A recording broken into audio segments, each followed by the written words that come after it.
Монгол орон даяар өрнөж буй Монголоос Сонсын аян Орхон аймагт амжилттай зохион байгуулагдаж, энэ сарын 2-ны өдөр хаалтаа ийлээ.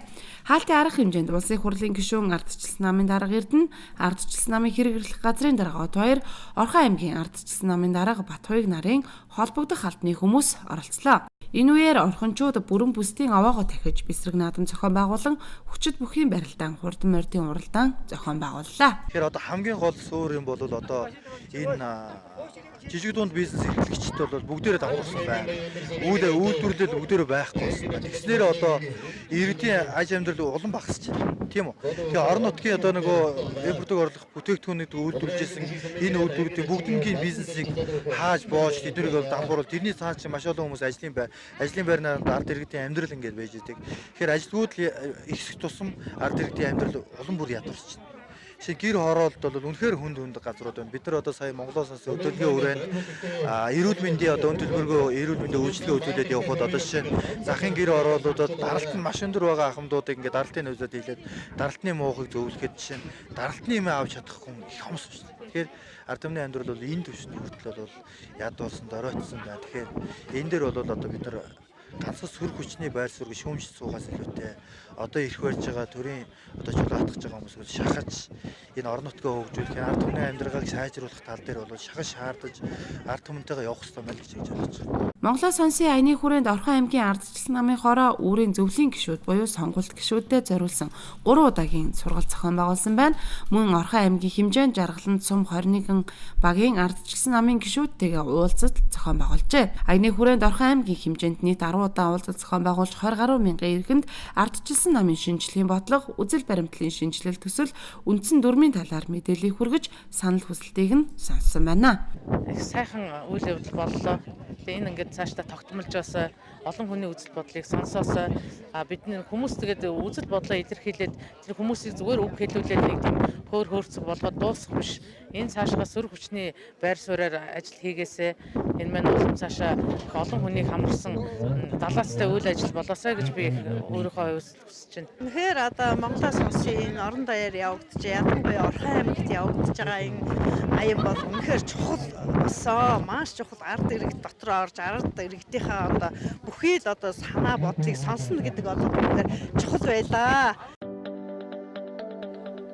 За манай ардчилсан залуучуудын холбоо бол бүх аяны хүрээнд бол өөрсдөө зохион байгуулалт гаргаж оролцсон. Энэ дээр ардчилсан залуучуудын холбоо судалгаа илүү авахыг хичээсэн. Одоо ард түмний амьдрал ямар байгаа вэ? Дээрэс нь ардчилсан залуучуудын холбооны гол зорилго бол одоо ардчилсан намын хүний нөөцийн банк болох тийм ээ. Бодлогын төвшөнд бол одоо иргэдийн хүсч ирмэлцэж байгаа энэ санаануудыг бол одоо бид нар төлхөө мэдхийг зорж одоо 1000 гаруй иргэдээс судалгаа авч ажилласан байна.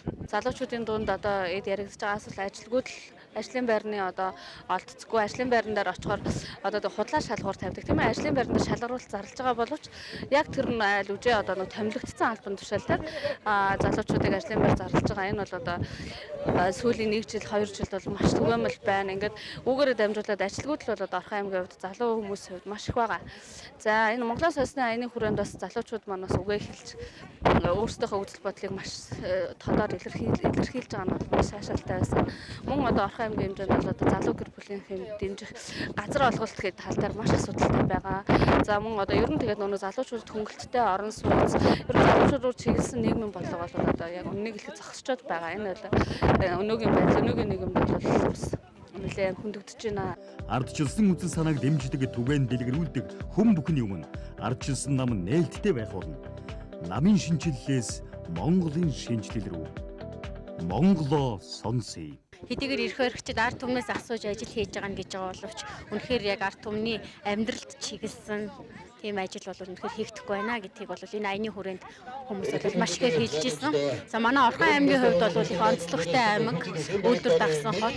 За үйлдвэрт нийт 100 мянга гаруй иргэнтэй, 100 мянга гаруй иргэнээс маань 6 мянган иргэн хэсэнд үйлдвэрт ажилладаг.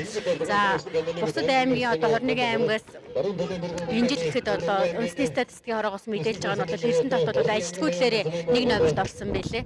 Тэгээд манай Орхон аймгийн одоо ардын намынхан бол ажилтгүйдлийг багасгах тусгана. Нэг өрх нэг ажлын байр гэсэн мөрийн хөтөлбөр тусгаж ажиллаж байгаа боловч нэг айлын өрх айлын хүнийг ажлаас халаад нөгөө хүнийг авдаг одоо ийм үйл ажиллагаа хийж байгаа болохоор иргэдийг маш их бухимдуулж байгаа. Ингээд ажилтгүйдлэгтэй аймаг болсон байгаа. Тэгээд манай аймгийн хувьд бол ажилтгүйдлэг гэсэн байна. Дээрээс нь хүүхдэд чиглэсэн одоо нийгмийн асуудлуудыг одоо шийдэхгүй хүүхдийн 20 мянган төгрөгөн дээр ч гэсэн маш их асуудалтай иргэд бухимдалтай байгааг одоо энэ аяны хүрээнд бол иргэд маань маш сайн хэлж ирсэн. Нийт иргэдээс ирж байгаа саналыг цааш нь одоо дээш нь одоо төр засагт хүрэх энэ чиглэлээс арга хэмжээ авч явж байгаа. Тэгээд энэ аяны хүрээнд нийт одоо хамтран ажилласан намын нөхөдөө уулзсан ирсэн бас гишүүдтэй бас баярсан талсаа илэрхийлж байгаа. Уулзалтын үеэр ажилгүйдэл ядуурал архиталт эрх баригчдын харлаган шийдвэр тансаглал өрийн асуудлыг иргэдийн дийлэнх нь хүндсэн байна.